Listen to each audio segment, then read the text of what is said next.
Muy buenas tardes. ¿Cómo les va? Perdonen los inconvenientes. La grabación. Ahí estoy reanudando la grabación. Les decía que en este caso 4, los bienes de cambio tienen que aumentar su saldo, es una cuenta patrimonial del activo. Para aumentar su saldo por 15 pesos, la contrapartida es RECPAM. ¿Quién generó este RECPAM? Indudablemente lo generó el activo, el capital monetario, ¿sí? Y en este caso, ¿cómo es que encontramos este RECPAM positivo? ¿Qué ocurrió en términos de la administración del capital monetario? Bueno, pues lo que ocurrió es simplemente que evitamos perder estos 15 pesos probablemente por haber desinvertido capital expuesto. Quiere decir que en el momento en que decidimos desinvertir capital expuesto para aplicarlo a un activo capaz de seguir el curso de la inflación, bueno, la medida del impacto de esa decisión es que ganamos 15 pesos en términos de administración del capital expuesto frente a un proceso de inflación del 10% en el periodo. Entonces aquí lo que bien podríamos haber apuntado era 15 pesos como un resultado positivo, es decir, entre paréntesis, porque significaría un saldo acreedor, y estos 10 pesos como positivo en cuanto a que importa anotar ese movimiento de la cuenta RECPAM en el debe, ¿sí? Porque bueno, los 15 pesos aquí lo tienen, son 15 pesos que representan un resultado positivo, y los 15 pesos que detectamos expresando el capital social, lo anotamos en el haber. Por eso es que finalmente decimos que ganamos 5 pesos por la administración del capital monetario, cosa que al refundir las cuentas de resultados lo mostramos como incorporándole ese saldo por esa cuantía a la cuenta patrimonial del patrimonio neto resultado del ejercicio. Esta pregunta que hace Juliana, ustedes tenían la respuesta porque los conocimientos de contabilidad básica en verdad la tenían, y si ustedes, más allá del papel de trabajo, lo corroboran con las registraciones, encuentran que nada raro hay en verdad, ¿sí? Aquí sí, aprovecho para agradecerle a Juliana el señalamiento. Yo diría que estos 15 deberían apuntarlos entre paréntesis por importar un movimiento de la cuenta en términos acreedores, y estos 10 que lo dejen en positivo, digamos, porque importaría un movimiento deudor. Y esa corrección la pueden llevar a todos los papeles de trabajo, ¿sí? Acá también, anotarlo entre paréntesis y demás. Muy bien. Y después, Natalia pregunta por qué en el modelo tradicional se usa la cotización tipo vendedor en cuanto a la moneda extranjera y por qué el modelo a valores corrientes el tipo comprador. Bueno, yo les digo que en un modelo tradicional nos regimos por o los principios de contabilidad generalmente aceptados. Nosotros pretendemos mantener el capital financiero, trabajar con moneda heterogénea, estamos hablando del modelo tradicional sin ajuste, y medir el patrimonio, activos, pasivos y los resultados a valores históricos. La medida de cada uno de los activos, pasivos y resultados tiene que ser el de su valor de libros, el de su costo de incorporación neto de cualquier variación que pudo haber sufrido esa cuenta producto de las transacciones, ¿sí? Ahora, ¿qué pasa con la moneda extranjera con la que llego al fin del ejercicio? Con la moneda extranjera con la que arribo al fin del ejercicio, lo que tengo que hacer es sencillamente medirla a valores de libros, aunque una vez que yo hice la medición a valores de libros, debo compararla con su valor límite. La definición de valor límite surge de elegir el menor entre el valor de libros y su costo de recompra o su costo de reproducción, lo que fuere menor. En este caso se trata de un bien que nosotros no producimos, sino que lo adquirimos. El tipo vendedor es el que a nosotros nos anuncia cuál es el costo de recompra de cada unidad de moneda extranjera. ¿Me comprenden? Entonces, cuando yo tengo que reemplazar en la fórmula de determinación del valor límite cada uno de esos dos parámetros para determinar el valor límite, ¿qué hago? Por un lado, me fijo en el mayor de la cuenta y lo reflejo en esta formulita, ¿sí? ¿Y cómo reemplazo el que indica valor de mercado? Es decir, costo de reposición al momento del cierre de ejercicio. Yo tomo el que representa el sacrificio económico en el que debo incurrir para volver a tener esas unidades de moneda extranjera en el patrimonio. ¿Cómo hago yo para volver a tener esas unidades de moneda extranjera en mi patrimonio? Pues sencillamente tengo que acudir al mercado cambiario, y recuerden que los nombres de los tipos de cambio, comprador-vendedor, están puestos desde el lado de la entidad cambiaria. Entonces yo tengo que decirle, buenas, yo necesito comprar 10 unidades de moneda extranjera. ¿Cuál es el tipo de cambio que me va a aplicar? El tipo vendedor, es decir, que el tipo vendedor va a ser el que representa el sacrificio económico en el que debo incurrir para poder disponer de esos bienes en mi patrimonio. Yo tengo que ir con la cantidad de pesos necesarios para que al tipo vendedor, la entidad financiera o la entidad cambiaria me venda a mí las unidades de moneda extranjera que pretendo volver a tener. ¿Y por qué les digo volver a tener? Porque en el modelo, digamos, el tradicional, en donde rige el principio de contabilidad generalmente aceptado, valuación al costo, yo lo que tengo que hacer es tomar como valor límite una medida efectivamente comparable con el valor de libros.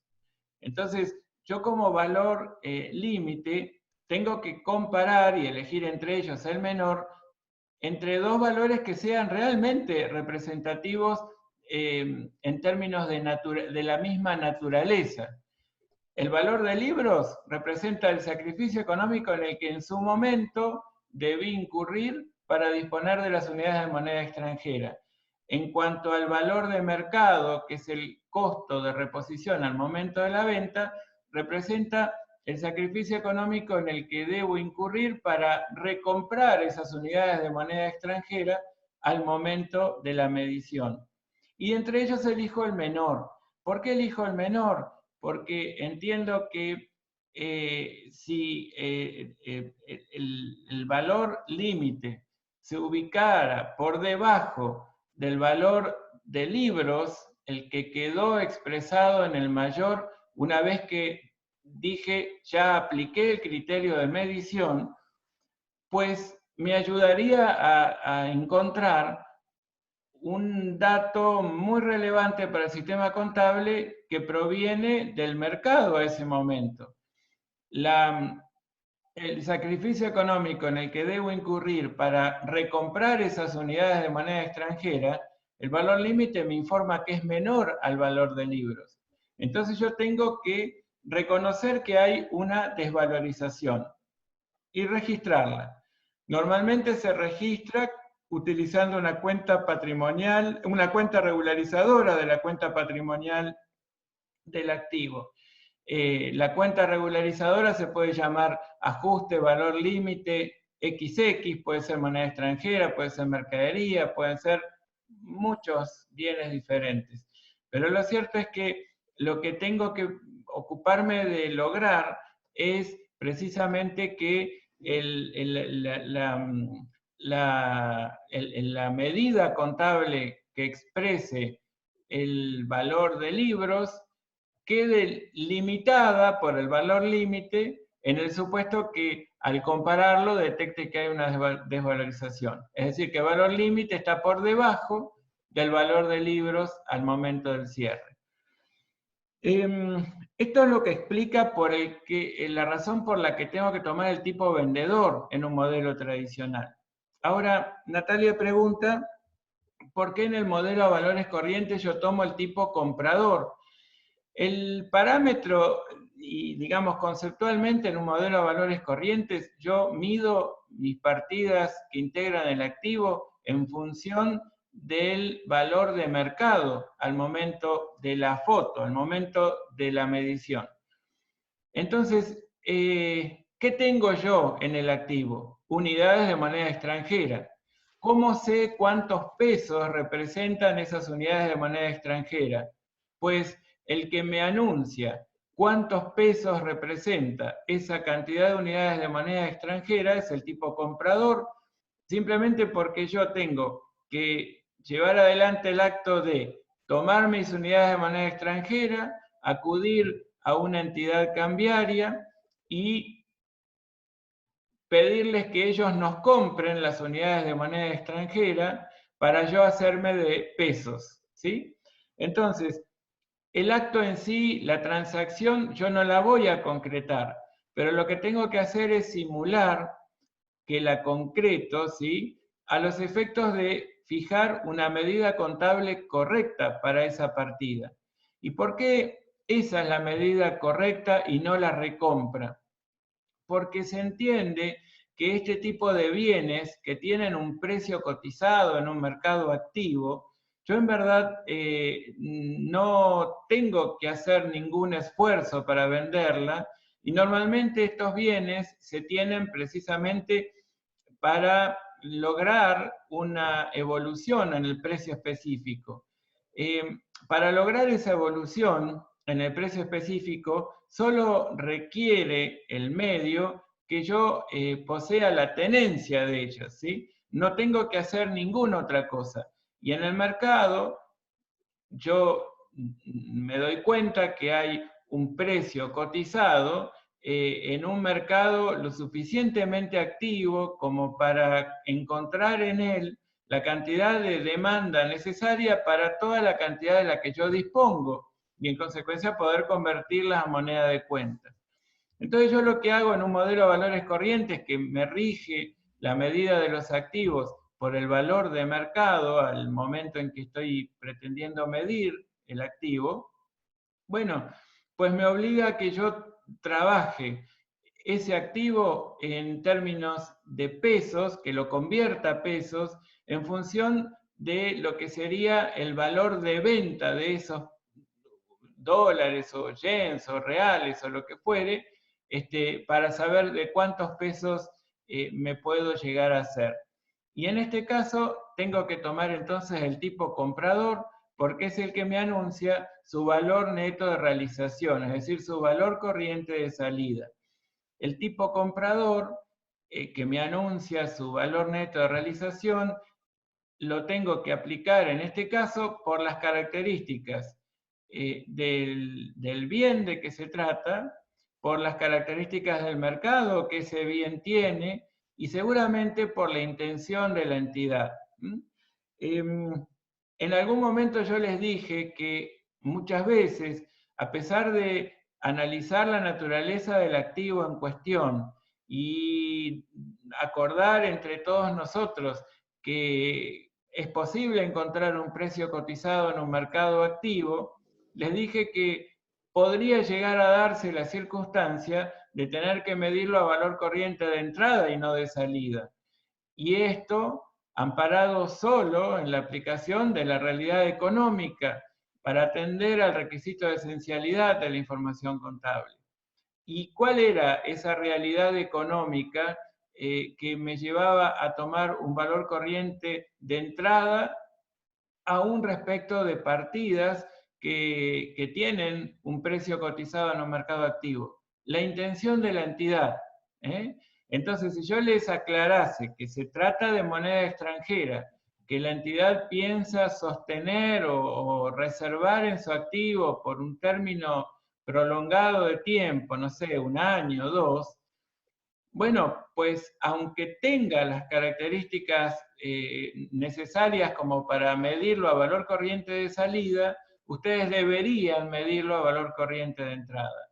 Esa puede ser una pregunta trampa, si quieren. Trampa, yo no la tildaría de trampa, es puro concepto, pero más allá de eso, alguno puede llegar a decir que como reglita mnemotécnica se acordó que todos los bienes que tiene el mercado activo y un precio cotizado en él se miden a valor corriente de salida, es decir, a valor neto de realización. Y eso está bien, pero puede haber excepciones. Una excepción por la que pude haber necesitado medir a valor corriente de entrada aún bienes que tengan precio cotizado en un mercado activo puede ser cuando advierto que la intención de la entidad no es venderla y aprovechar esa cualidad, sino reservarla dentro del patrimonio por un tiempo prolongado.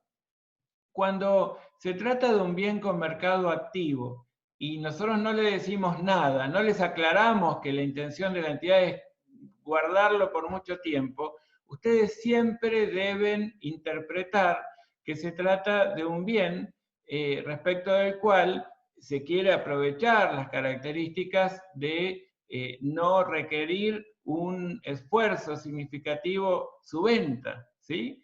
Entonces, bueno, ustedes lo pueden asociar válidamente a esta reglita mnemotécnica de la que les hablaba y resolver.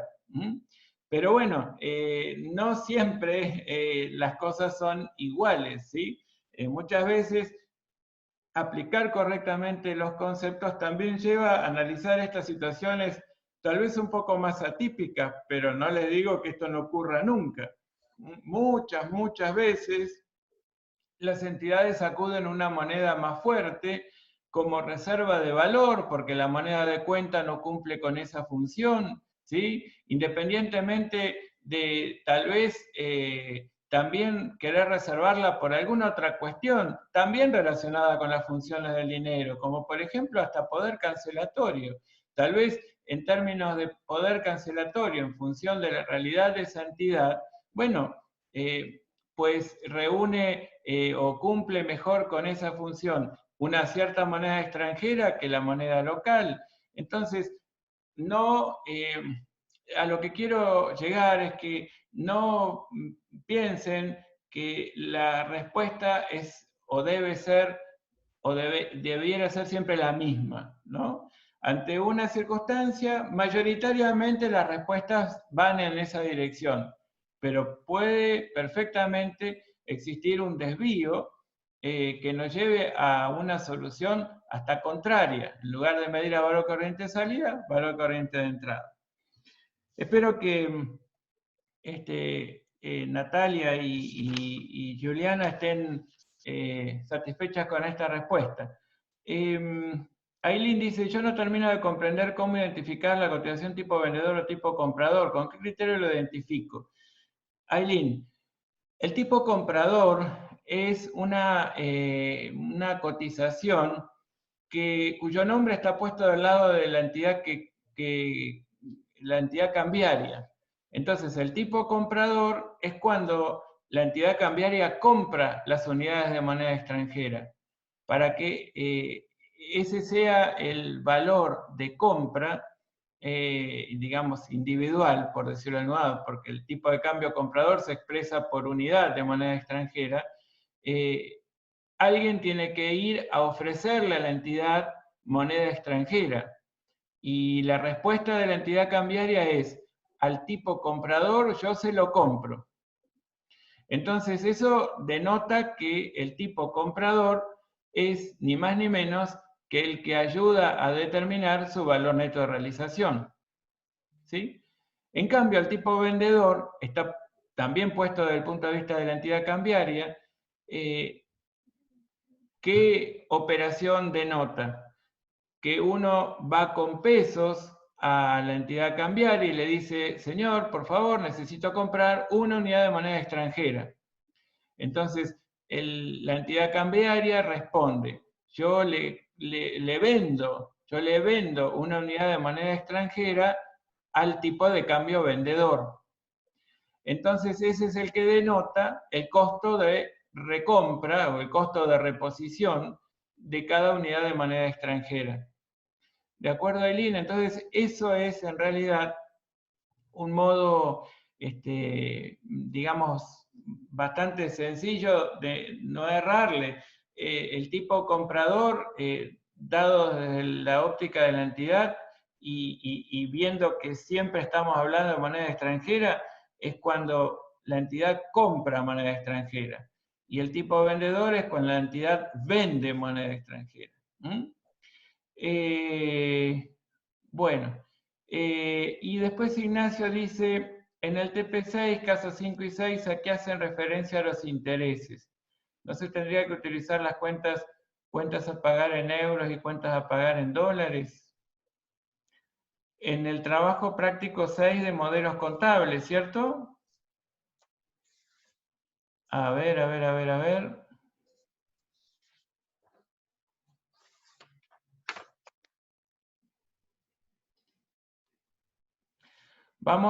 Les comparto la solución del el trabajo práctico 6, casos 5 y 6. A ver, acá está el caso 5, que dice terrenos, cuentas a pagar en euros. Aquí Ignacio dice, ¿a qué hacen referencia a los intereses?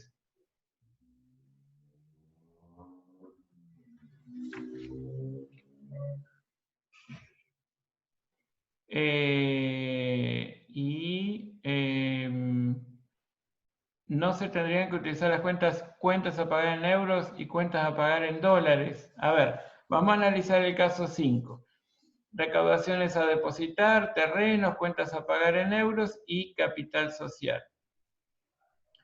Las cuentas a pagar en euros siguen el curso de la inflación. Digamos que, ¿qué pasa con una cuenta a pagar en moneda extranjera? En origen se puede decir que son cuentas monetarias puras, naturalmente. Ahora, desde el punto de vista de la clasificación que nos ofrece López Santizo en su libro Estados Contables de Moneda Constante, o en moneda homogénea en realidad, ¿qué nos enseñaba don López Santizo? Nos dijo que existían 3 tipos de comportamientos diferentes que razonablemente nos podrían llevar a dividir en 3 clases de partidas las que conforman el patrimonio y sus resultados. Que existen partidas monetarias puras, no monetarias, y en el medio están las partidas como estas, en donde en origen uno puede decir, bueno, se trata de una partida monetaria pura, pero que por la naturaleza misma de la partida logra acompañar el curso de la inflación. ¿Y por qué? Porque al estar expresada en moneda extranjera, y al haber un tipo de cambio que referencia a la moneda extranjera respecto de la moneda de cuenta o la moneda local, seguramente la evolución en el precio, digamos, en la evolución en el poder de compra de cada unidad de la moneda de referencia, que es la moneda local, es considerado, ¿sí? esa variación en el poder de compra de la moneda de referencia es considerada en el tipo de cambio aplicable. ¿Y esto qué significa? Que a través de la aplicación del tipo de cambio, bueno, pues logra acompañar y neutralizar el impacto de la inflación. Entonces, lo que en realidad pasa con estas cuentas es que normalmente al aplicarles el nuevo tipo de cambio, logra acompañar y hasta neutralizar, a veces lo neutraliza el impacto y otras veces no, pero en fin, después veremos cómo quedamos al final. ¿Y acá qué se hizo? Acá lo que se hizo fue considerar que esta partida es no monetaria, porque yo les dije, todas las partidas monetarias concertadas, ante la disyuntiva de tener que clasificar las partidas en 2 tipos, por un lado las monetarias puras y por otro las no monetarias, bueno, pues aseméjenlas a las no monetarias. Entonces, por eso es que las cuentas a pagar en euros las incrementan, digamos, le aplican el coeficiente de reexpresión y lo registran. Entonces, ¿cómo hicimos acá? Terrenos a RECPAM. Bien, eso no importa ahora. Acá, cuentas a pagar en euros. Cuentas a pagar en euros disminuyen 10 pesos. Y cuentas a pagar en euros aumenta. Acá hay algún problema de registración. Claro, porque este no sería un asiento correcto. A ver, acá en el enunciado hay algún... Vamos a mirar el enunciado, porque si no...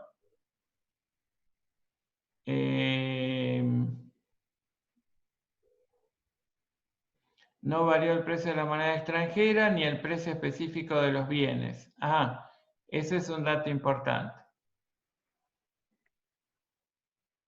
Bien. Perfecto. Bueno, entonces vamos de vuelta al caso 5. Todos lo están viendo, ¿cierto?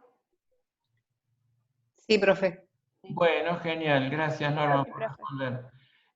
Aquí tenemos capital social, el RECPAM que veníamos registrando siempre, cuentas a pagar en euros que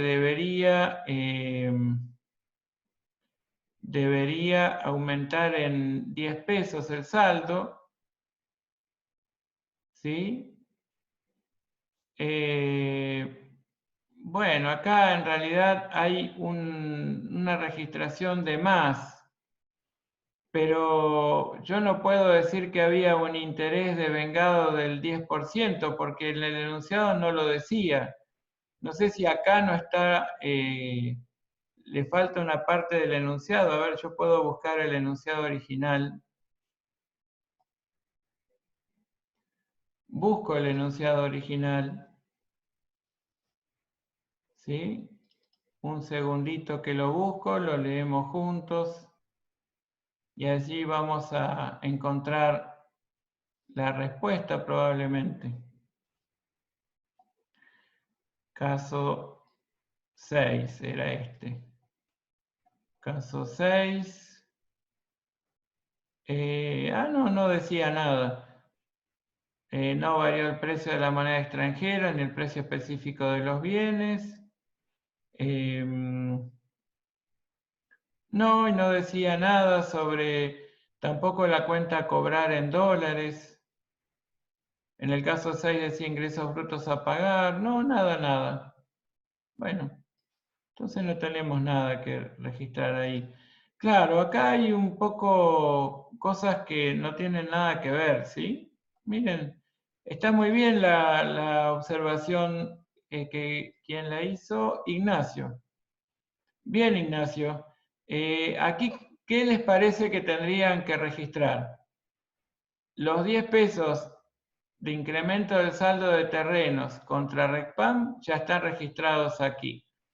Y después tenemos, imaginen otro registro que es como el que siempre hacen, que es RECPAM, ajuste de capital por 10, ese, supónganse, también lo hacen aparte. Y solo con las cuentas a pagar en euros, ¿qué les quedaría?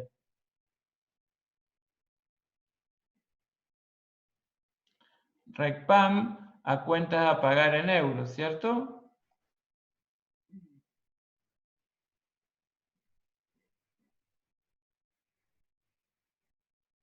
Claro, como es un RECPAM negativo, iría en el debe y cuentas a pagar en euros en el haber, ¿o no? Claro, entonces estaría bien, RECPAM 20, ajuste de capital 10, ajuste a cuentas a pagar en euros 10. Esto de los 10 de intereses y demás, la verdad es que está mal, yo lo borraría porque no responde al enunciado, sinceramente, ¿eh? Así que de verdad está mal. porque bueno, viene como a corregir esa expresión de cuentas a pagar en euros. ¿Qué pasa? Ahora recuerdo cómo había surgido esto. Saben que esto surgió por el hecho de que en el enunciado, y voy arriba de nuevo para ver el enunciado, dice que no varió el precio de la moneda extranjera ni el precio específico de los bienes, ¿no? Entonces, si fuera así, quiere decir que yo voy a tener que dejar expresada la cuenta a pagar en euros por 100 pesos. Yo no puedo, digamos, registrarla o mostrarla por 110 si es que del enunciado surge que el valor que tiene es el valor que está pactado y no hay ninguna variación cuando aplico el criterio de medición. ¿Por qué? Porque yo acá en realidad lo que estoy haciendo es trabajando solo la unidad de medida, no estoy midiendo. Bueno, y acá lo que me queda es que si a la cuenta a pagar en euros, que esto había surgido el año pasado, por eso es que se puso así, ahora me acuerdo. La cuenta a pagar en euros, yo no la puedo incrementar digamos, en 10 pesos, que es lo que sí estoy haciendo en este renglón, ¿sí? Contra RECPAM. Esta acreditación de cuentas a pagar en euros se corresponde con 10 de los 20 pesos de RECPAM, ¿de acuerdo? Los otros 10 pesos de RECPAM, ajuste de capital. Y lo otro que tengo es cuentas a pagar en euros, que lo reduzco en 10 pesos, contra los intereses a proveedores que surgen como un resultado positivo. En realidad, esto era una solución que uno de los auxiliares el año pasado se le ocurrió volcar, porque, bueno, se suponía que yo a la cuenta a pagar en euros no podía exponerla por 10 pesos adicionales, ¿sí? Pero a mí esto mucho no me preocupa y yo les digo, la verdad es que lo eliminaría porque solo me estoy centrando en trabajar la unidad de medida. Yo desde el punto de vista de la unidad de medida, bueno, pues estoy ocupándome hasta allí.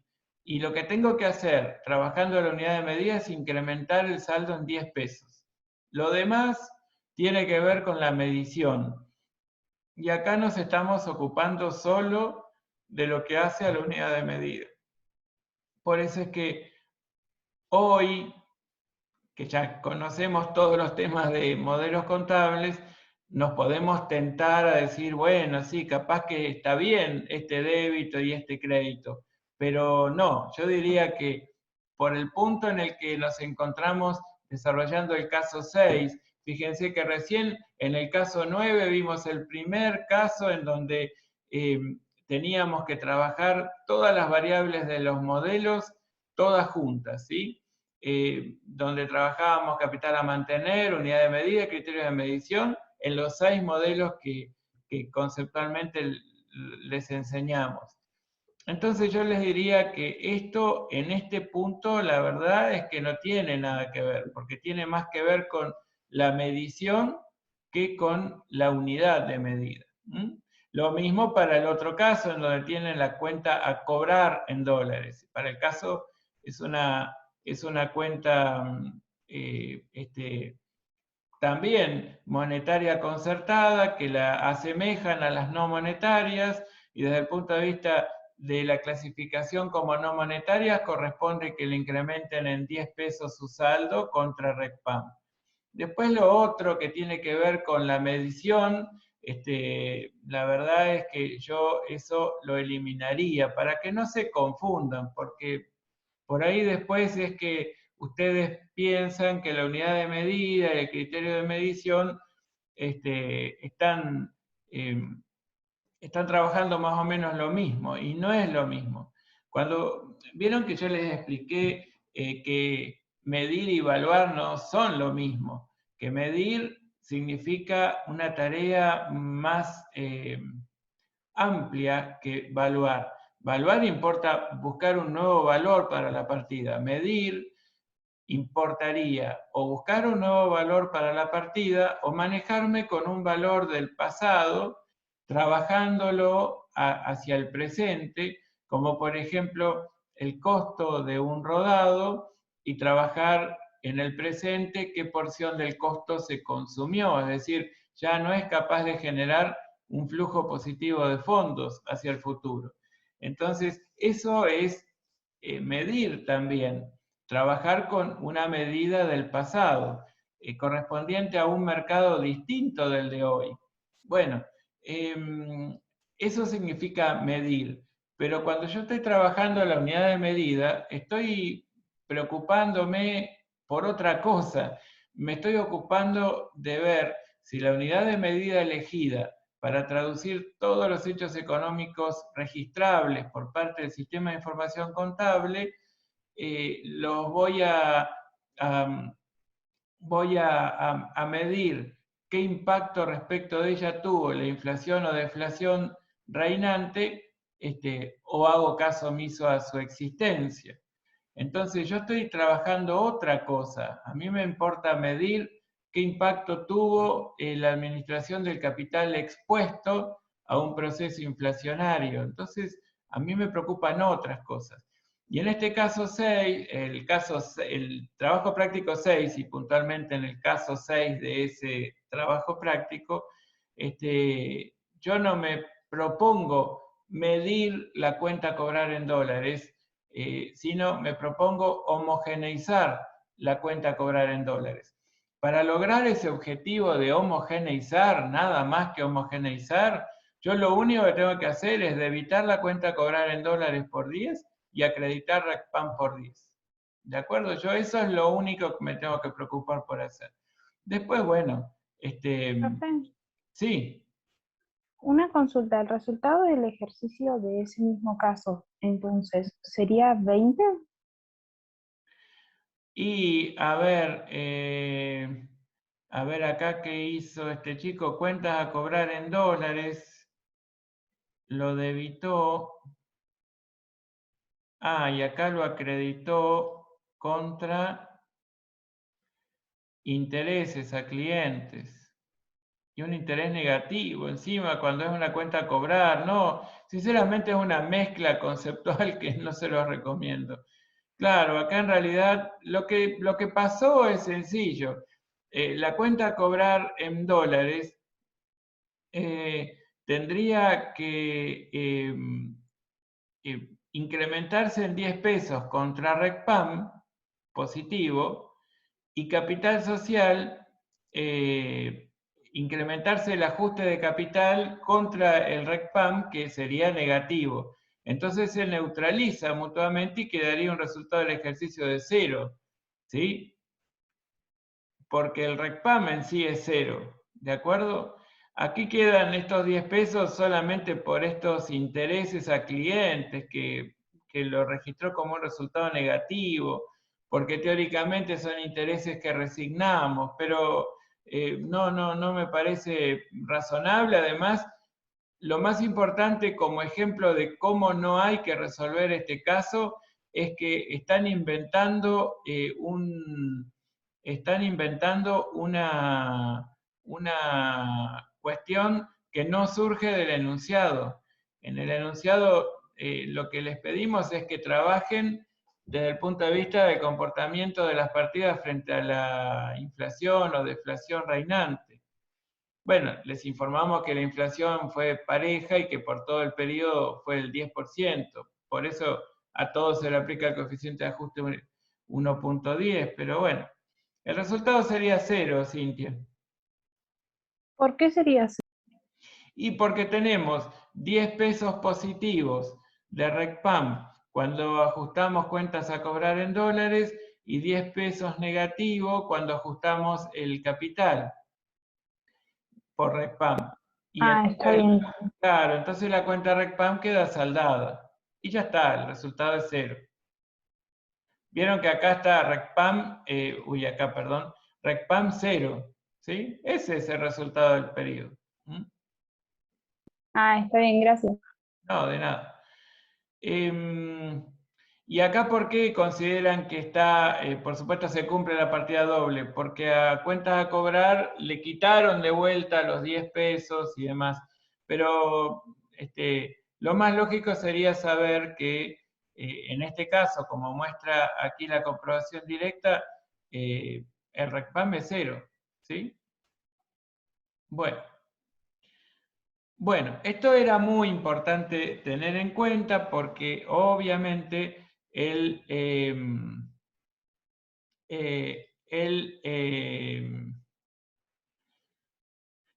tema de modelos contables lleva tiempo, hay que seguir madurándolo, la verdad es que muy probablemente le genere otras dudas y ustedes sigan planteando las dudas a través del aula virtual, por favor. A mí me gusta por ahí dedicarle un tiempo a resolverlas porque pueden ser las dudas de varios, ¿sí? No sé cuántos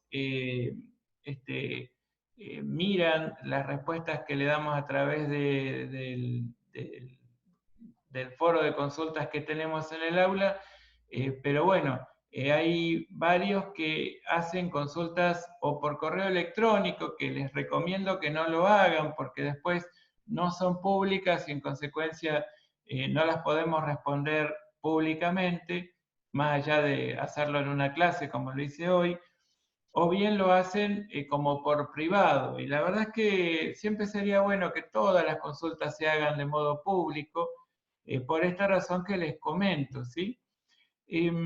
Bueno, perfecto. Ahora lo que vamos a hacer es arrancar con inversiones transitorias. ¿Tienen alguna otra duda que quieran plantear antes de arrancar? ¿O arrancamos con inversiones, que es un tema nuevo?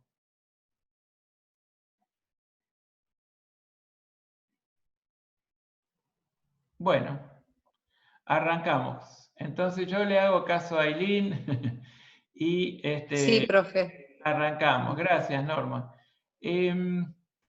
Muy bien.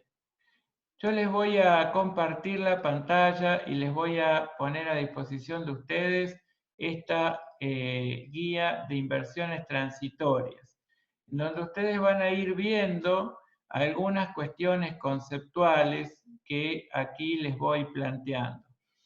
En realidad, miren, el tema es inversiones transitorias, ¿sí? Ese es el tema que nos ocupa.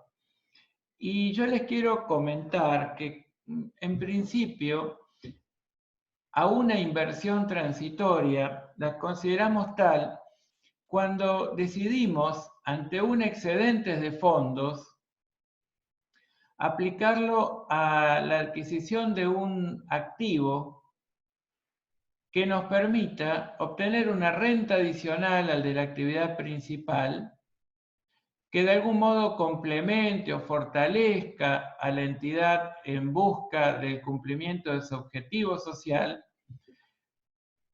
pero que a su vez nos aporte una característica esencial que buscamos con ellas y que es su rápida conversión en efectivo o equivalentes de efectivo.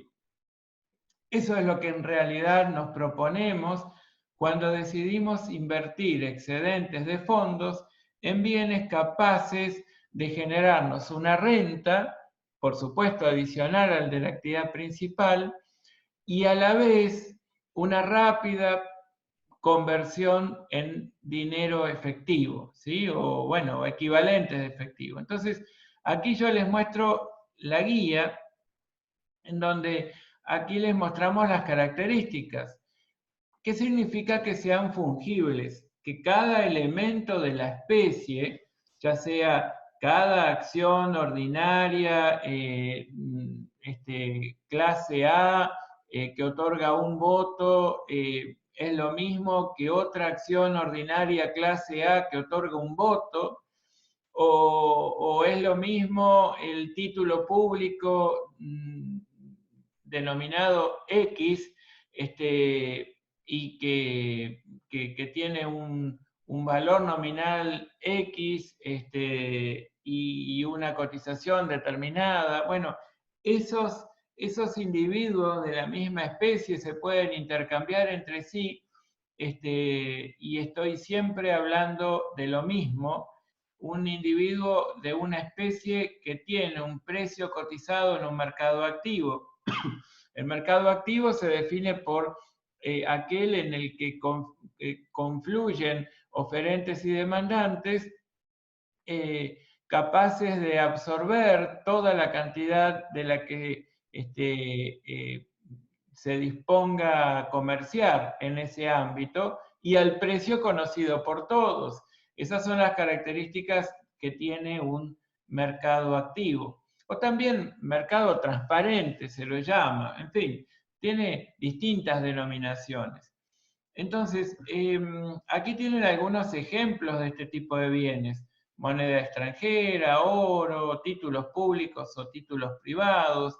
En realidad, cuando se habla de un título, y hoy les voy a hablar sobre ellos, se está hablando de títulos de deuda. En realidad, el Estado nacional, provincial o municipal, muchas veces para cumplir con sus fines, debe tomar capital del mercado de capitales, asumiendo un compromiso de devolución, de repago, bajo determinadas condiciones, claramente estipuladas al mismo momento en que lanza al mercado de capitales esos títulos valores.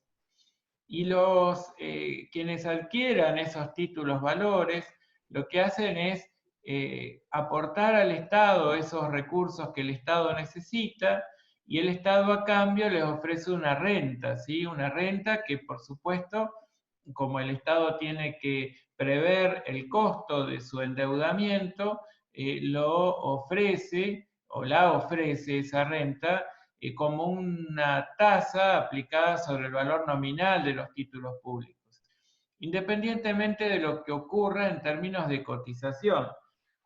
Ustedes saben que un mercado de valores es aquel en el que confluyen oferentes y demandantes de distintos títulos valores, algunos de los cuales toman el nombre de títulos públicos, que son títulos de deuda emitidos por los estados, nacional, provincial o municipal, y otras veces hay otros títulos valores que son instrumentos de patrimonio, en verdad, y que son, por ejemplo, las acciones, que una acción es la mínima expresión de un capital o del capital de una sociedad por acciones.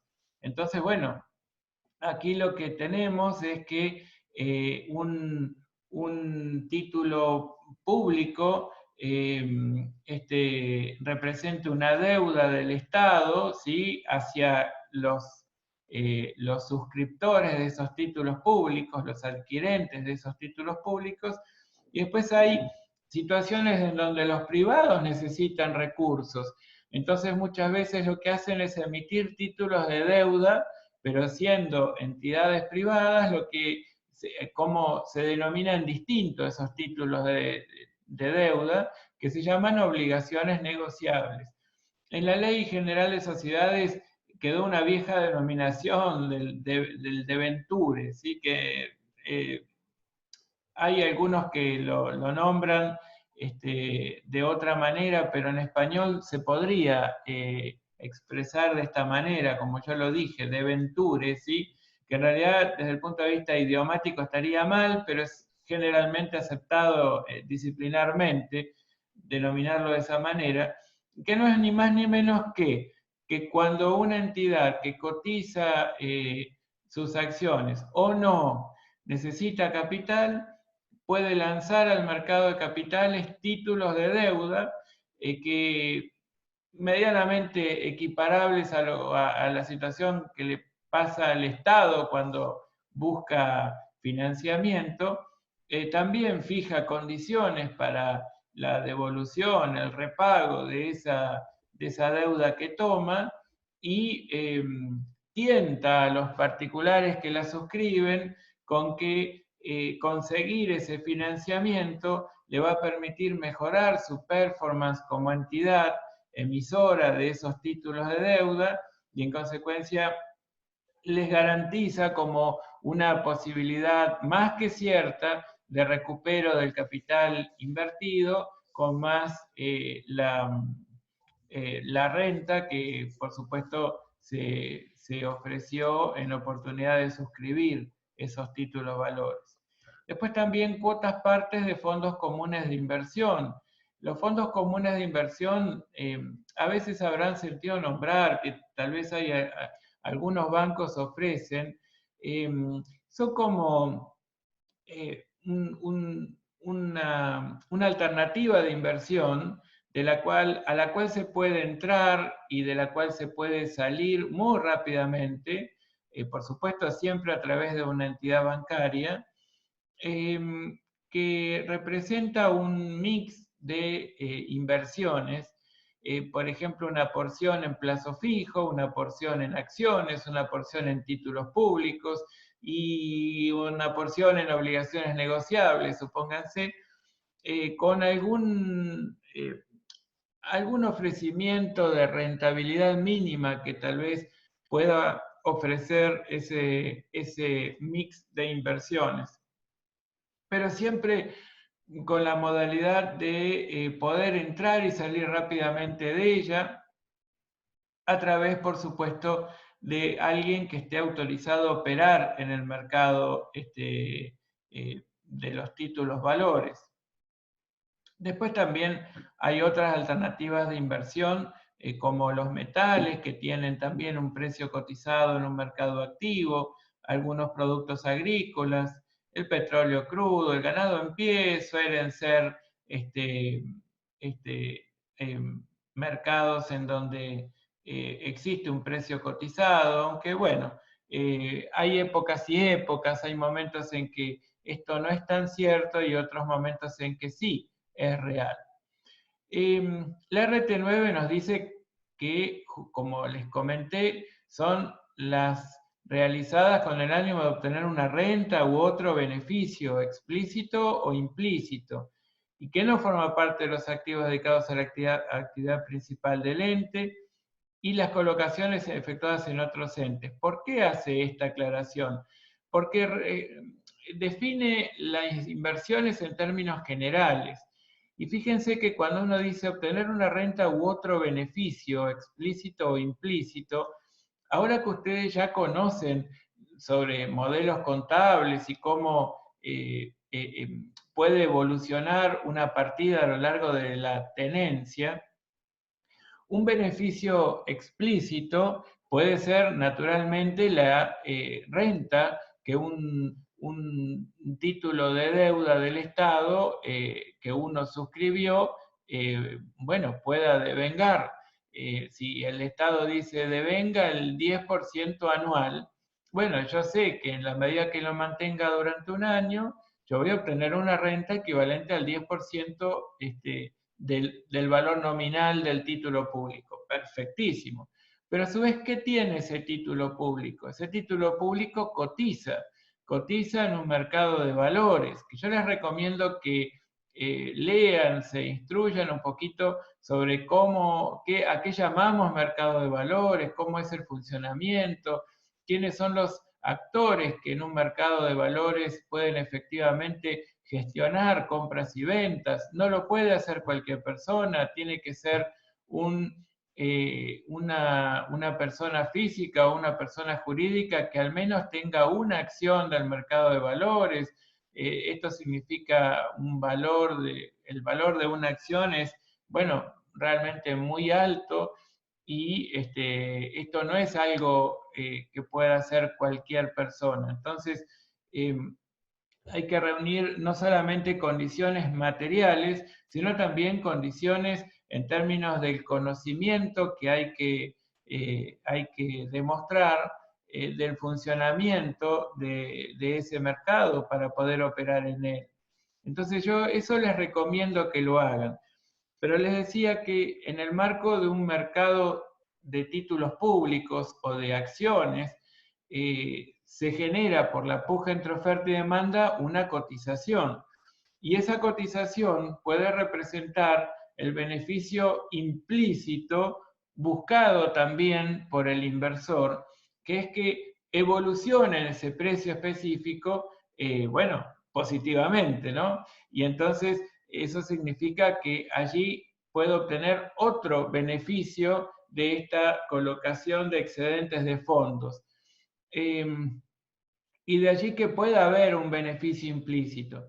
Después cuando aclara, y las colocaciones efectuadas en otros entes, bueno, pues se refiere a otro tipo de inversiones, ya más de carácter permanente, en donde allí la posibilidad de no estar vinculadas a la actividad principal va disminuyendo. Es muy altamente probable, digamos, aunque esta es una expresión poco académica, es altamente probable que sí esté vinculado a la actividad principal. Entonces yo, por ejemplo, compro un paquete accionario de una sociedad que pertenece a un proveedor estratégico de mi industria, o compro el paquete mayoritario de acciones correspondientes a una sociedad que representa mi principal cliente, justamente porque logro a partir del control de las decisiones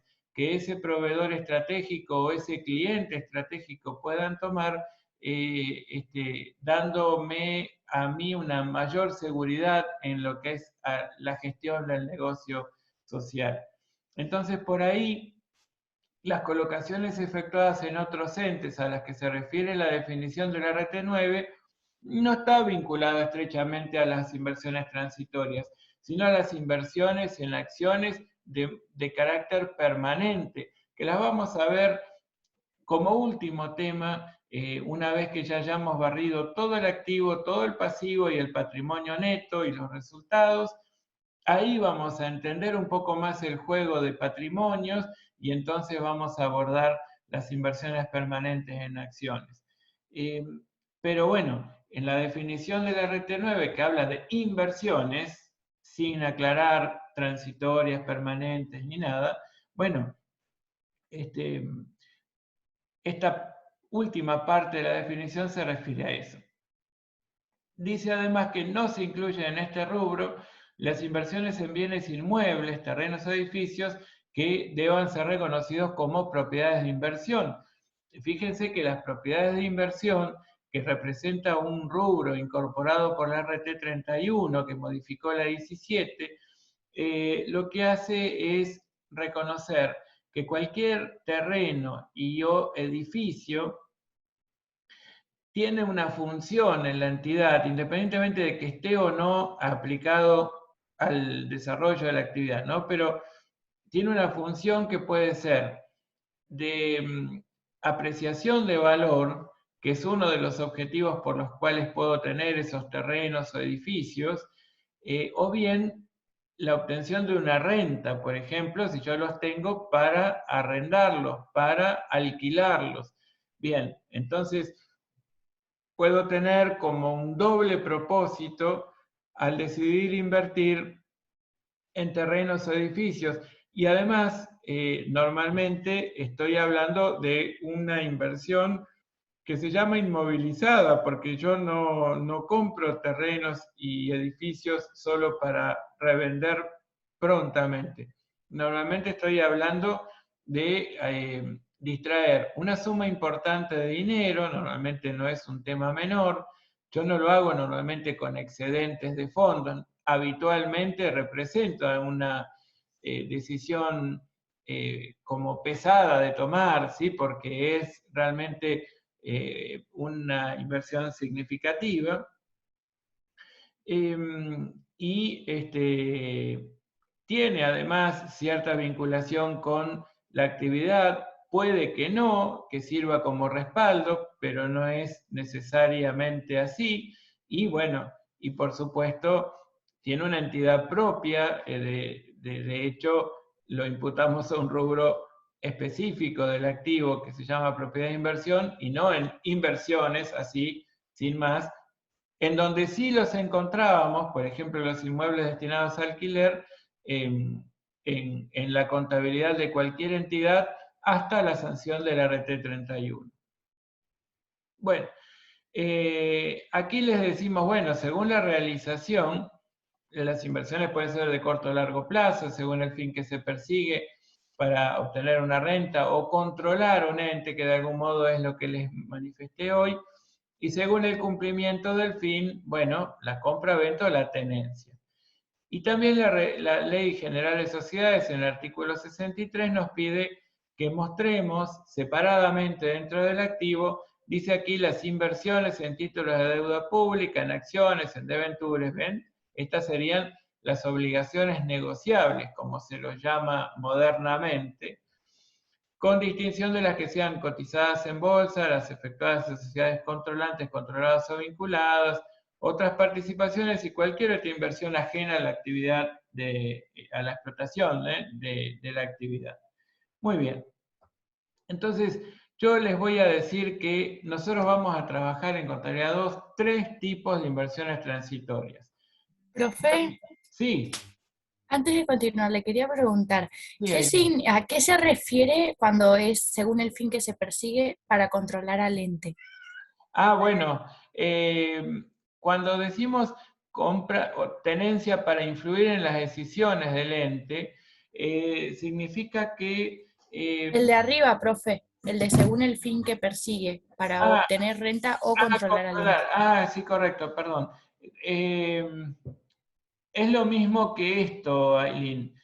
Controlar al ente significa, como cuando les comenté, que podríamos haber decidido comprar un conjunto de acciones tal que yo tenga una cantidad de votos necesarios en la asamblea de mi más importante cliente o en las asambleas de la sociedad que representa el más importante proveedor, a los efectos de ¿qué? De controlar las decisiones que se tomen en ese ámbito que es el órgano de gobierno. Entonces, si yo puedo controlar las decisiones que él tome y esa sociedad representa mi principal cliente o mi principal proveedor, yo logro darle más certidumbre al desarrollo de mi actividad. Controlar no es ni más ni menos que tener los votos suficientes como para influir decididamente en la toma de decisiones, ¿sí? Influir significativamente. No les digo hacer exactamente todo lo que yo quiera, pero por allí pasa, ¿sí? Entonces, si yo logro el control de un ente, si yo logro tener una tenencia necesaria como para influir en las decisiones del ente, pues estoy teniendo una cantidad de acciones que me otorguen los votos necesarios como para, eh, influir muy fuertemente en las asambleas sociales que realicen esos entes y lograr que se haga lo que yo pretenda, ¿sí? Eso es más que nada. De nada, Aileen. Entonces yo les digo, bueno, vamos a ver 3 inversiones transitorias típicas. Los depósitos a plazo fijo, que los van a trabajar la semana que viene con Bruno, y los títulos públicos y las acciones, que los van a trabajar durante esta semana conmigo, ¿sí? Entonces, yo ahora de lo que les voy a hablar es sobre los títulos públicos. Yo les dije que un título público representa un título valor, o también llamado un título de deuda, ¿sí? Que emiten algunos de los estados organizados como un estado municipal, un estado provincial o un estado nacional, justamente con el fin de procurarse recursos a los efectos de cumplir con sus funciones, ¿sí? Con sus funciones como Estado, ¿sí? Ustedes saben que todos los ciudadanos de nuestro país, por ejemplo, nosotros contribuimos al sostenimiento, a la formación y sostenimiento del Estado nacional, también de los estados provinciales y también de los estados municipales, ¿sí? Puntualmente hay recursos que aportamos directamente a los estados municipales, hay otros que los aportamos directamente a los estados provinciales, y hay otros que directamente los aportamos al Estado Nacional. Y también hay algún régimen en donde se redistribuyen esos ingresos en función de varias pautas, y digamos que Nación participa en las provincias y las provincias participan en los distintos municipios que la conforman de una manera determinada. Pero lo cierto es que muchas veces los estados no disponen de los recursos necesarios para encarar determinadas inversiones. Y es así que deciden emitir títulos de deuda. Esos títulos de deuda no son ni más ni menos que obligaciones que el Estado asume y que muchos particulares, sean personas físicas o jurídicas, compran, ¿sí? Suscriben en el mercado de valores, justamente aportando los recursos que el Estado está requiriendo. A cambio de ello, ¿qué logran? Bueno, pueden tener un beneficio explícito que es la renta que devenga el título público, que por supuesto está explicitada en el pliego de condiciones al cual tiene acceso cualquier persona, y que tiene que ver con las condiciones de emisión de ese título de deuda. Ese sería como el beneficio explícito. Y después puede tener un beneficio o perjuicio implícito, y es que coticen esos títulos públicos en el mercado de capitales. Y ustedes saben que cuando un título valor cotiza, hay varias circunstancias que hacen que esa cotización pueda estar ubicada en términos equivalentes al del valor nominal del título, es decir, el valor escrito en cada título. Vieron que una acción, por ejemplo, que representa la porción menor del capital de una sociedad por acciones, tiene un valor escrito que es lo que llamamos valor nominal. Los títulos públicos también tienen un valor escrito que es el que llamamos valor nominal del título público. Bueno, a veces la puja entre oferta y demanda de esos títulos hacen que se comercien al valor nominal. Pero muchas veces, yo les diría en el 100% de los casos, excepto al momento de la suscripción inicial, el valor de cotización que surge por la puja entre oferta y demanda de esos títulos está o por encima o por debajo del valor nominal. Y cuando hablamos de cotización en un mercado de valores, estamos hablando de la incidencia en ese precio cotizado de las expectativas que genera la tenencia de esos títulos. Muchas veces cuando un Estado se obliga a pagar determinada suma y lo notamos insolvente, ¿sí? Notamos que no es capaz de generar los recursos en tiempo y forma como para cumplir en tiempo y forma con sus obligaciones, bueno, hace que el título público disminuya su valor de cotización en relación a lo que es su valor nominal. Y hay veces que cuando lo notamos fuerte, notamos que ese título, bueno, va a tener una aplicación correcta, va a generar un mayor bienestar y en consecuencia los ciudadanos van a aportar los recursos que el Estado requiere a través de sus impuestos y demás, y se nota o se advierte que el Estado puede estar en un momento de buena administración y con buenas expectativas de cumplimiento correcto de sus funciones, el valor de cotización puede ubicarse hasta por encima del valor nominal. Porque bueno, está como descontado que el Estado va a pagar y que en consecuencia tal vez representa una renta, la prometida por el Estado, que en comparación con otras alternativas de inversión resulte atractiva y, en fin, puede ocurrir que el precio de cotización se ubique por encima del valor nominal o valor escrito en cada título representativo de ese título de deuda.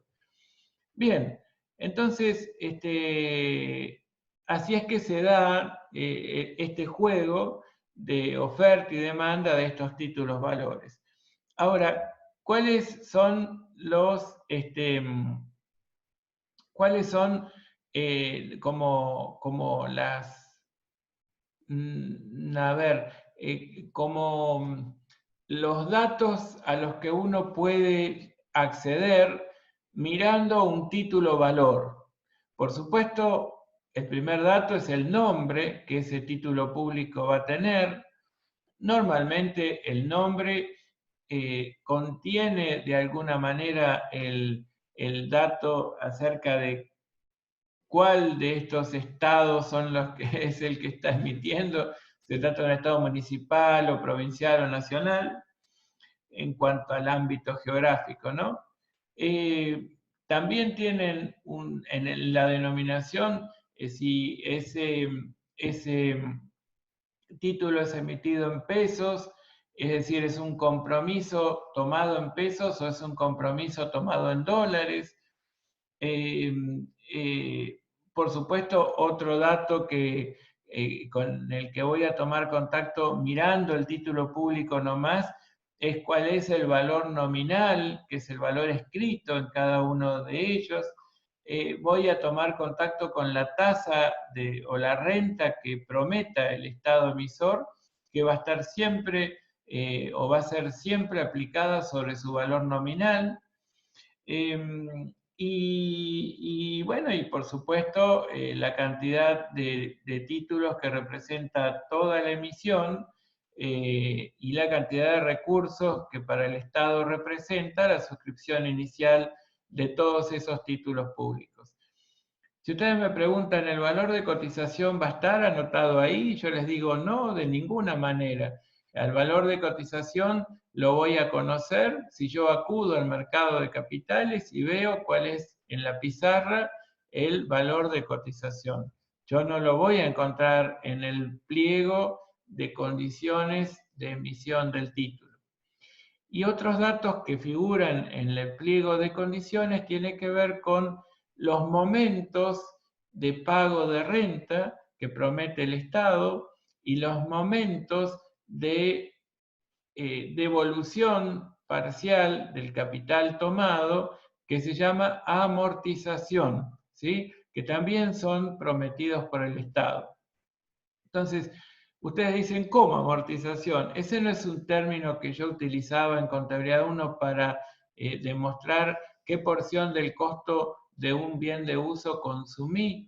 Bueno, es una denominación equivocada que muchas veces ustedes tal vez venían utilizando. ¿Por qué equivocada? Porque lo que en realidad representa más fielmente la porción consumida del activo en términos de un bien de uso no es el término de amortización, sino depreciación. Esa es la que representa el menor valor del activo, puesto que una porción del costo incurrido para disponer de él se consumió, perdió la capacidad de generar un flujo positivo de fondos en el futuro. Entonces, como esa porción se consumió, dejó de ser posible reconocerla como activo. Y la imputamos o como costo de un nuevo producto o como un resultado negativo del periodo. Pero cuando hablamos en términos financieros, pagar digamos, entregar al inversor una porción de los recursos que el inversor aportó originalmente al Estado emisor, bueno, la verdad es que ese acto de devolución parcial del capital tomado desde el punto de vista financiero se lo llama amortización de la deuda. Entonces, también ustedes van a encontrar dentro del certificado o del título valor escrito cuáles son las fechas prometidas de pago de renta y las fechas prometidas de amortización del capital, es decir, devolución parcial del capital tomado oportunamente. Aquí les muestro una definición que es relevante a los efectos del tratamiento contable de los títulos públicos. Ustedes ahora ya les voy a explicar cómo incorporarlos al activo. Pero antes les quiero comentar que hay una característica que estos títulos públicos tienen, y es que al haber una fecha prometida de pago de renta, y por supuesto una fecha prometida de devolución parcial del capital tomado, durante la vida del título público, es decir, el momento que transcurre entre su emisión y su extinción, en términos de que el Estado devolvió totalmente los recursos tomados en oportunidad de su emisión, pasan cosas. Y durante ese momento de vigencia del título, algunas de las cosas que pasan es que el Estado va devolviendo capital. Pero también pasa que va pagando renta. ¿Y qué pasa con la renta? ¿Para quién representa un resultado positivo? Por supuesto, representa un resultado positivo para el tenedor del título público, en tanto esa renta haya devengado durante su tenencia. Es decir, yo no puedo reconocer el resultado por el devengamiento de renta de un título público que no compré aún. Pero a partir del momento en que lo compro, sí lo voy a poder ir reconociendo por el mero transcurso del tiempo como un resultado positivo. ¿De acuerdo? Entonces, yo eso lo puedo hacer y lo debo hacer en la medida en que ocurra durante la tenencia, ¿sí? Al reconocer un resultado positivo por la renta devengada por el título público. Pero supónganse que haya devengado renta por el simple transcurso del tiempo y que el Estado, o bien todavía no tenga obligación de pagar porque tal vez la renta la paga una vez al año o porque el compromiso de pago de renta era 2 veces al año, y bueno, transcurrieron algunos meses, pero no llegamos aún al momento en que el Estado tenía que honrar el pago de esa renta devengada. Entonces, esa renta pudo haberse devengado en cabeza de otro tenedor. Y yo cuando la compro, además de adquirir todos los derechos que supone el ser nuevo poseedor o tenedor del título público, entre esos derechos también está el cobro de la renta devengada hasta ese momento. Y bueno, entonces yo lo que hago es a toda esa renta devengada y que el Estado todavía no pagó, ya sea porque no cumplió o ya sea porque no era exigible al momento en que compro un título público, lo llamo cupón corrido, ¿sí? Ahora igual lo van a entender un poco más cuando les explique cómo contabilizar este cupón corrido. Entonces, la renta que devenga en poder de un anterior tenedor y que todavía no fue pagada por el Estado emisor, ya sea por incumplir el pago o porque no era exigible el pago, lo reconozco como cupón corrido. En tanto, la renta devengada durante la tenencia, yo lo reconozco como una renta a cobrar. Es decir, yo registro una cuenta a cobrar, ¿sí?, que por supuesto muestro la cuenta a cobrar dentro de otros créditos, porque se trata de una renta a cobrar por una inversión que no está relacionada con la actividad principal. Entonces yo no lo tengo dentro de las cuentas a cobrar por ventas que representan la actividad principal. Yo lo tengo dentro de otros créditos expuesta a esta partida. ¿Y por qué reconozco un crédito? ¿Cuál será la contrapartida? A ver, la contrapartida es claramente un resultado positivo, en tanto la renta devengó durante la tenencia nuestra de ese título público. Es decir, la renta que devengó el título durante la tenencia sí se imputa como un resultado positivo del inversor. Dice Aileen, los títulos públicos se pueden transmitir como los cheques que se transmiten mediante endoso. Bien, Aileen. Sí, Lucrecia, ya sé que son las 16 horas, sé que tienen que ingresar a otra clase. Yo hoy inicié esta clase por problemas técnicos media hora después, así que les prometí que después iba a subir al canal de YouTube esta clase y yo lo voy a continuar hasta las 16:30 para cumplir con las 2 horas de clase. Entonces yo los invito a que libremente se vayan de esta reunión aquellos que lo necesiten imperiosamente. A ellos les digo, apenas puedan, van a encontrar en el canal de YouTube la grabación completa de esta clase, de manera que puedan ver al menos la última media hora, ¿sí? A quienes puedan quedarse, bueno, más que bienvenidos. Aquí vamos a seguir trabajando un poquito estos temas. ¿De acuerdo? Gracias, Lucrecia, por la observación. Hasta mañana, profe. Hasta mañana, Norma, también. Hasta mañana todos los que deban irse de la reunión. Les decía que cuando tengan que contabilizar inicialmente la inversión, tienen que tomar el valor de compra que surge de multiplicar la cantidad de títulos por la cotización individual de ese título en el mercado de valores. A él le tienen que sumar todos los costos de adquisición, porque ustedes se van a dar cuenta que para operar en el mercado de valores necesitan contratar a un agente de bolsa.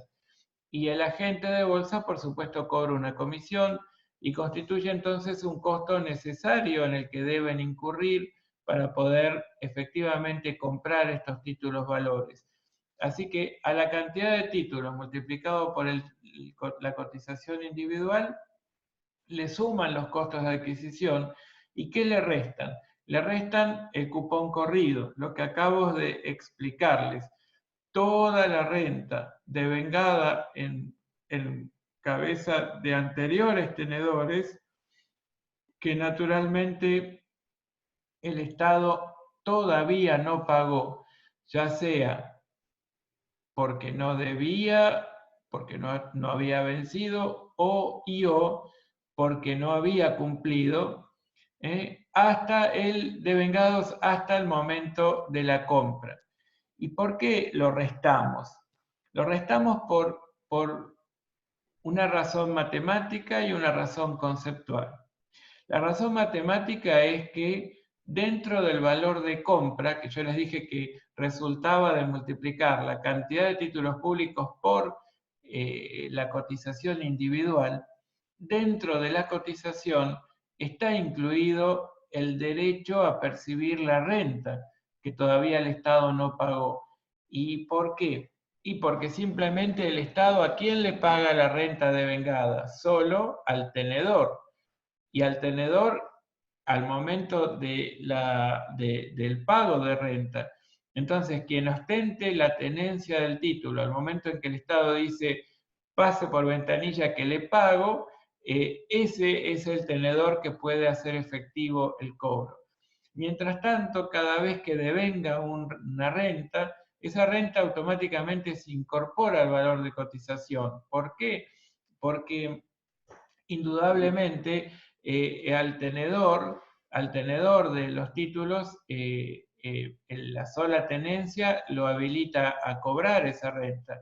Y en consecuencia nadie va a regalar esa renta devengada en cabeza propia. Entonces, naturalmente se incorpora el valor de cotización y esto es automático. Y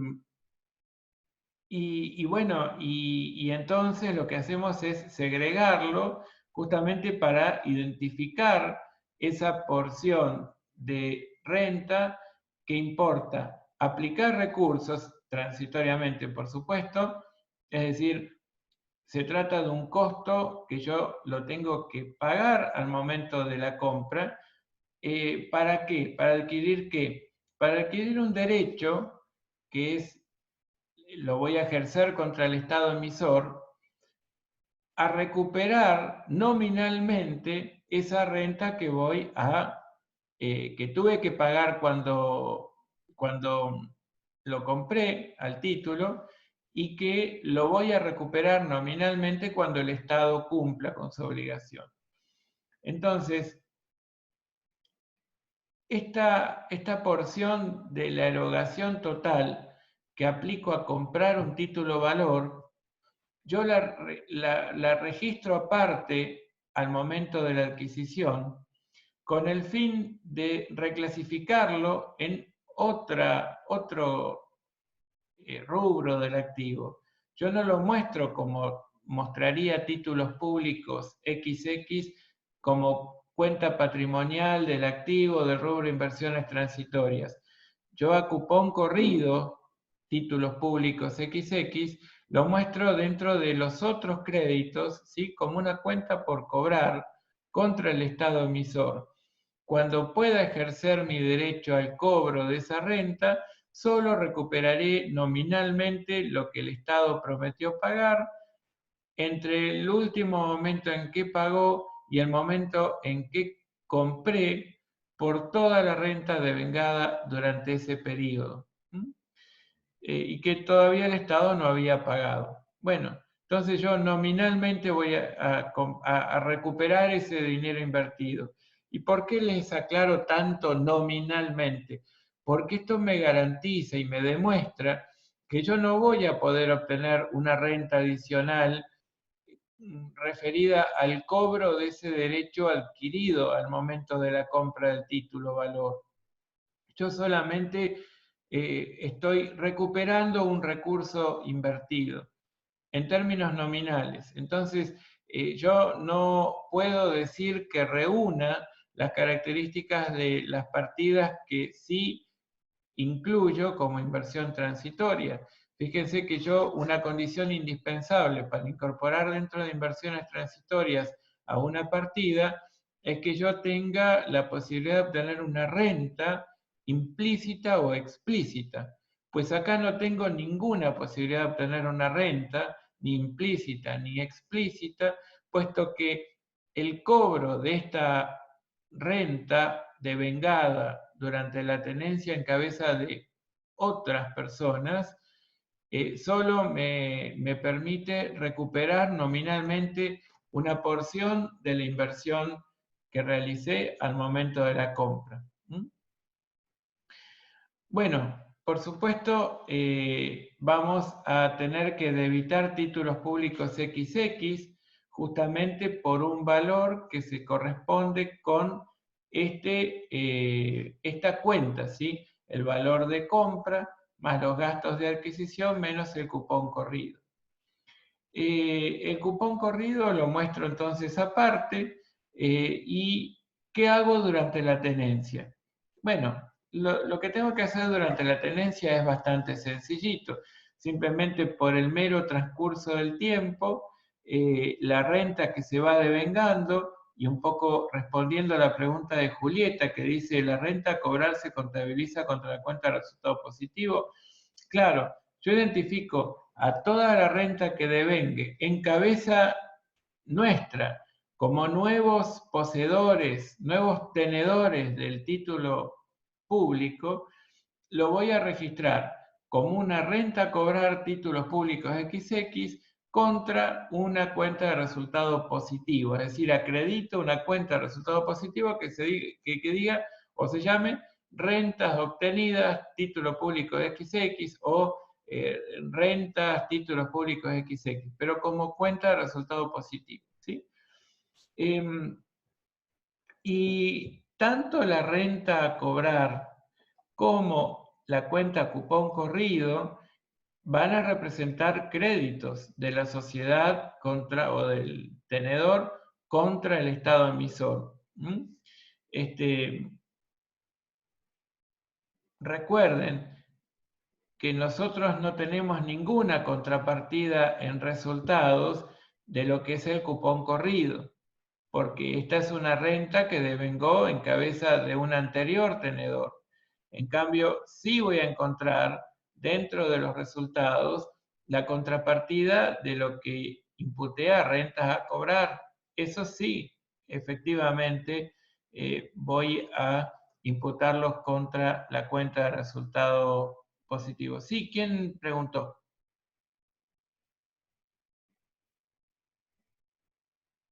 Bueno, está bien. Entonces, ahora vamos a ir a trabajar un poquito el caso 5 de la guía, ¿sí? Ese caso 5 de la guía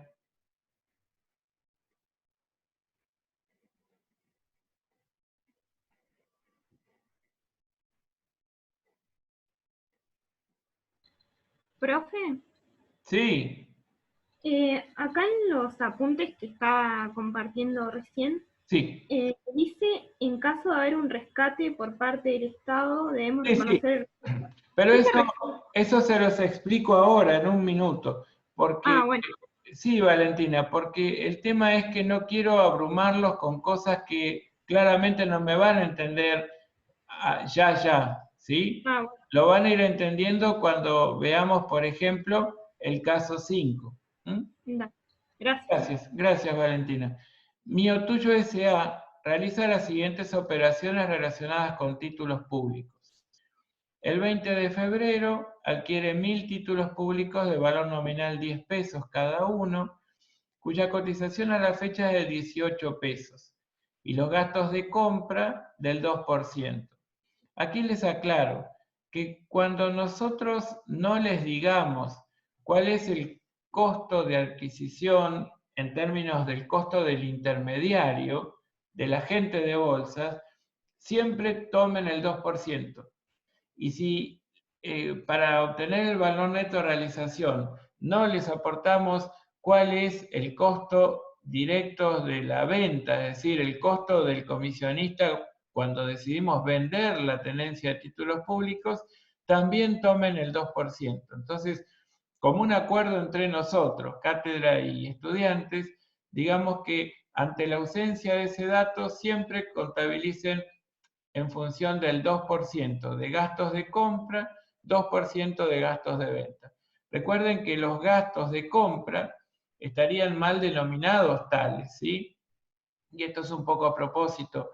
Serían costos de compra, ¿sí? Esto sería un costo de compra, no un gasto de compra, porque si no, estaría perdiendo la potencialidad de producir un beneficio económico futuro y en consecuencia no se podrían activar, ¿sí? Dice el enunciado que la compra se abona con cheque Banco Nación, que los títulos devengan una renta anual del 12% sobre el valor nominal, pagadera es el 31 de marzo y el 30 de septiembre de cada año. Que al 31 de marzo se cobran en efectivo los intereses correspondientes, que el 20 de agosto el Estado rescata por sorteo 500 títulos mantenidos por la sociedad, y acá lo que Valentina acaba de preguntar, acaban de entender un poco más lo que significa rescate del Estado, pero como nos falta un poquito, la verdad es que prefiero que lo trabajemos aquí. Los fondos recibidos son de 9.000 pesos, depositados en el banco francés, y a esa fecha dice que el valor neto de realización era de 17 pesos por título público. Al 31 de diciembre la empresa cierra ejercicio, a esa fecha los títulos cotizaban a 20 pesos, los gastos directos de venta eran de 50 centavos por título, y lo que nos piden es que registremos todo lo que debamos en cuanto a la adquisición, cobro de intereses, rescate de títulos públicos según el modelo a valores corrientes sin ajuste, y que consideremos que al 30 del 9 el Estado emisor no abonó la renta devengada, y que además efectuemos la medición y exposición al cierre de ejercicio. Entonces yo lo que les propongo es compartirles un pequeñísimo PowerPoint de una sola diapositiva que pretende mostrarles todo lo que tendríamos que ir registrando en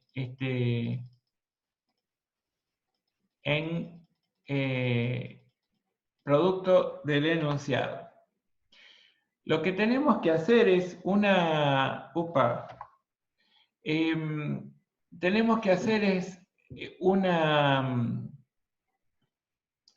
línea de tiempo en donde volquemos todos los datos esenciales.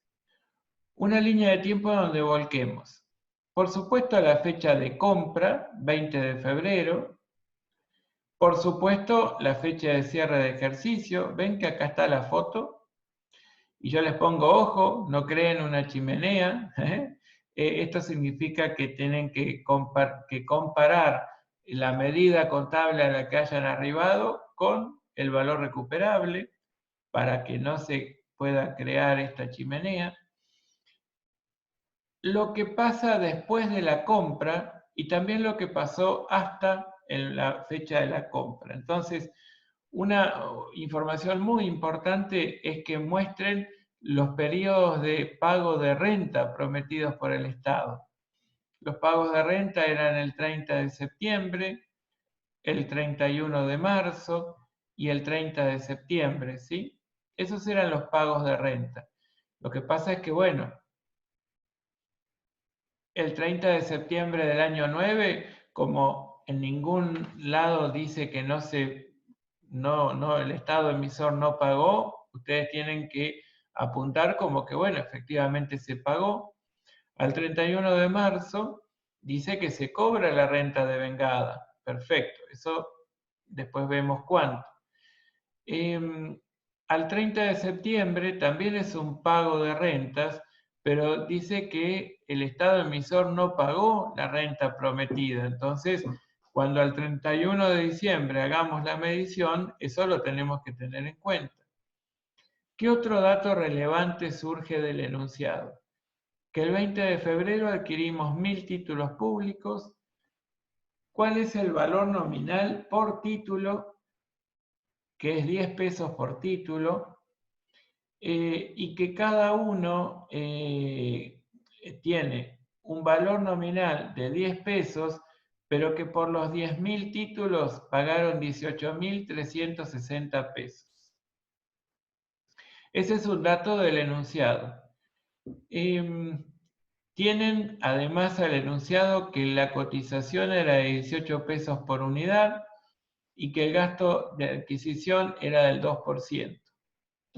Intuimos que se trata del costo de adquisición y que es activable. Recuerden que el valor de incorporación al activo en cualquier modelo sería el costo. ¿Y el costo cómo lo determinamos? Cantidad de títulos públicos por cotización de esos títulos públicos menos el cupón corrido. Y bueno, y otro dato importante al momento de la incorporación es que la renta anual es del 12% sobre valor nominal, es decir, un 1% mensual sobre valor nominal. Al momento de la compra, nosotros tenemos que el valor nominal de la tenencia es de 10.000 pesos. ¿Por qué? Porque son 1.000 títulos a 10 pesos cada uno. Entonces son 10.000 pesos. Por el 1% yo sé que son 100 pesos, ¿sí? Los que devengan mensualmente. Al 20 de octubre, yo lo que sé es qué porción ya devengó y qué porción no está devengada, ¿sí? A ver, yo les voy a dejar de compartir esto para compartir otra expresión de este mismo cuadro que les va a servir mucho, ¿sí? Un segundito, porque hay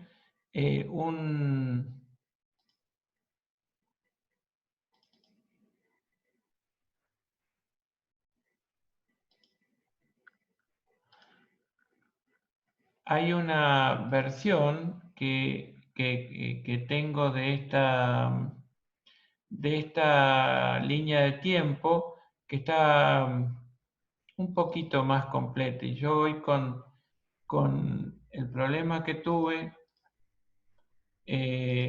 no, bueno, la tenía preparada en aquella otra computadora y ahora no la tengo aquí, ¿sí? Pero bueno, igual, no pasa nada.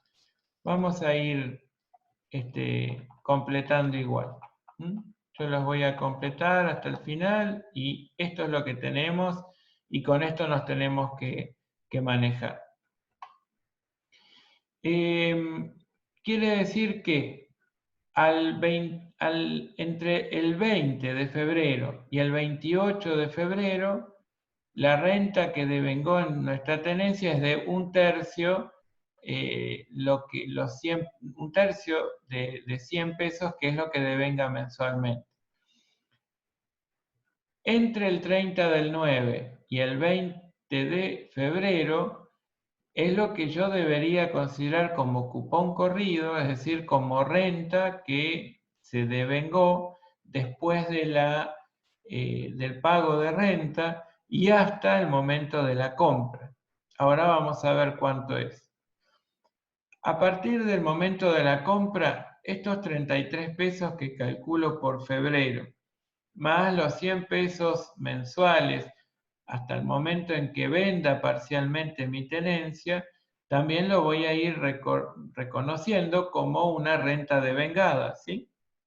Como una renta devengada, como un resultado positivo del periodo, debitando rentas a cobrar títulos públicos y acreditando renta a títulos públicos obtenidos. Después voy a llegar al 20 de agosto. El 20 de agosto, ¿qué me pasó? Me pasó que el Estado rescató 500 títulos públicos de los 1000 que tenía. Este rescate, en verdad, significa que yo al valor que el Estado me ofrece recomprarme los títulos, yo voy a estar obligado a vendérselos. Si eso es así, naturalmente el Estado me está obligando a salirme de algún modo de las características del mercado de los títulos valores. ¿Por qué? Porque yo sé que los títulos valores tienen un precio de cotización en el mercado, pero acá el Estado me ofrece lo que me ofrece y yo tengo que aceptarlo. Entonces acá lo que me está pasando es que a este título público yo lo voy a tener que aceptar vender al 50% de los títulos que había comprado a 9.000 pesos. Entonces tenemos que ver a ese momento cuál era el valor de cotización que tenía y ver si hay o no un resultado del rescate. Así nomás, como para dejarlos pensando un poquito, que ya casi terminamos, les digo, recuerdan que en el marco de un modelo de valores corrientes, la venta de un bien que tiene un precio cotizado en un mercado activo no demandaba esfuerzos, ¿no? Entonces yo como resultado bruto sobre ventas de un bien cuya venta no demanda esfuerzo, decía que iba a tender a cero. Y el resultado al que podía aspirar obtener por administrar esos bienes era por la evolución en su precio específico, no por la concertación de una operación de compra-venta. Entonces, perfeccionar la compraventa no me generaba un resultado. Sí me generaba un resultado la evolución en su precio específico. Entonces ustedes se ponen a pensar y dicen, entonces si yo vendo un título público que tiene un precio cotizado en un mercado activo, resultado por la venta prácticamente no voy a tener, va a tender a cero. Y yo les digo, ojo cuando es el Estado emisor el que rescata, porque normalmente ofrece un valor que se sale de las condiciones de mercado transparente. Introduce un dato no observable por parte de todos los participantes. ¿Por qué? Porque modifica la cotización. A veces el Estado dice, yo necesito salir a rescatar los títulos públicos porque necesito mostrar una relación de endeudamiento mucho menor. Entonces yo hoy tengo que hacer el esfuerzo por recuperar títulos de deuda que tengo en el mercado de capitales. Y tal vez eso haga que ofrezca un valor superior al valor de cotización. O a veces ofrece igual un valor inferior, pero la gente, los tenedores están obligados a venderles porque así surgió de una decisión de rescate por sorteo, por ejemplo. En condiciones desventajosas, sí, pero como era por sorteo, yo al que caiga como vendedor obligado,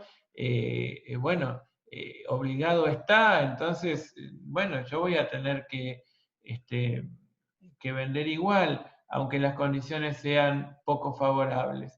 Y así es que advertimos primariamente, como una idea nomás a reforzar mañana, que del rescate de títulos públicos por parte del Estado emisor es probable que surja un resultado, ¿sí? Un resultado que es poco habitual o que va a tender a cero en el caso de venderlo al precio cotizado. Pero si aquí estamos hablando de un precio distinto del cotizado, es muy probable que haya un resultado de rescate. Bueno, esto es un poco lo que mostramos aquí en la línea de tiempo. Mañana lo vamos a desarrollar más profundamente. Les vuelvo a pedir disculpas por arrancar más tarde. Aquí Marcos dice, ¿por qué se divide por 3 para calcular la renta de vengada en febrero? Bueno, se divide por 3 porque simplemente se quiere tomar como devengado en cabeza del anterior tenedor 2/3 de lo que es la renta devengada en febrero. Como la renta devengada en febrero es de 100 y yo la compré el 20 es más o menos faltando 1/3 de mes. Entonces yo considero que 2/3 voy a reconocer como cupón corrido, es decir, como una renta devengada en cabeza del anterior tenedor, y 1/3 lo voy a considerar como renta devengada en cabeza mía, y por tanto, renta a cobrar contra renta obtenida a títulos públicos. ¿De acuerdo, Marcos?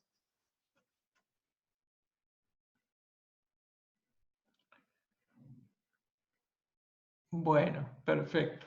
Me alegro que esté comprendido. Bueno,